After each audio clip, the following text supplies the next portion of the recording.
ng panahon, merong masipag na bata na ang pangalan niya ay Juan. Nakatira siya sa kanyang tiya dahil wala na siyang mga magulang. Abay sa tahanan nila si Juan, at si Juan pa ang gumagawa ng lahat ng gawaing bahay. Hoy, Juan! Ugasan mo ang mga pinggan. Pagkatapos, binuksan mo ang mga kubeta at kwarto namin. Opo, tiya. At dahil malaki ang ulo ni Juan, palagi din siya gusto, binabantaan at sinasaktan pa ng mga bata roon. Hoy! Ayan na si Batang Pakwal! Pakwal! Oo, Pakwal! Ang baho mo naman. Kalaki na rin naman ang ulo mo, pero wala kang mga utak. Nakakakuha naman siya. Parang duwag na lang pa sa daan.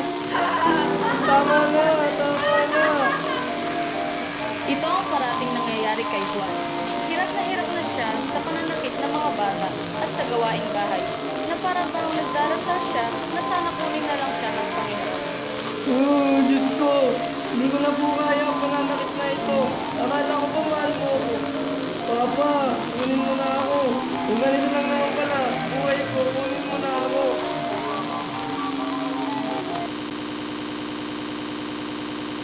Tuloy-tuloy ang pagdarasal ni Juan Sunod. Hanggang sa isang araw, biglang umulan ng sobrang lakas na bumaha sa bayan ni Juan. Nang humupa na ang ulan, hanap ng hanap ang mga tiya niya, pero wala si Juan. Juan! Hoy, Juan! Nasaan ka? Juan, nasaan ka? Saan ka ba nagpupunta? Magpakita ka nga sa akin, Juan! Hindi na nila nakita si Juan.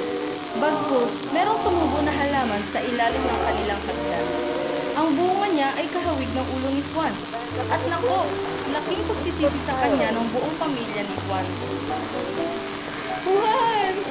Bakit ko pa kasi ito ginawa? Bakit ko pa siya pinapasrato? Juan, ano nangyari ito sa buhay niya? Walang kalulad si Juan sa kanya kasi kagad. Hindi na nagagawa ng mga gawaing bahay.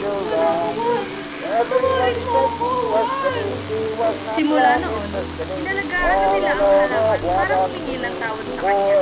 At dahil dito, tinawag itong Pakwan. Pagkalipas ng matagal na panahon, naging Pakwan ang tawag dito. Ang alamat ng Pakwan.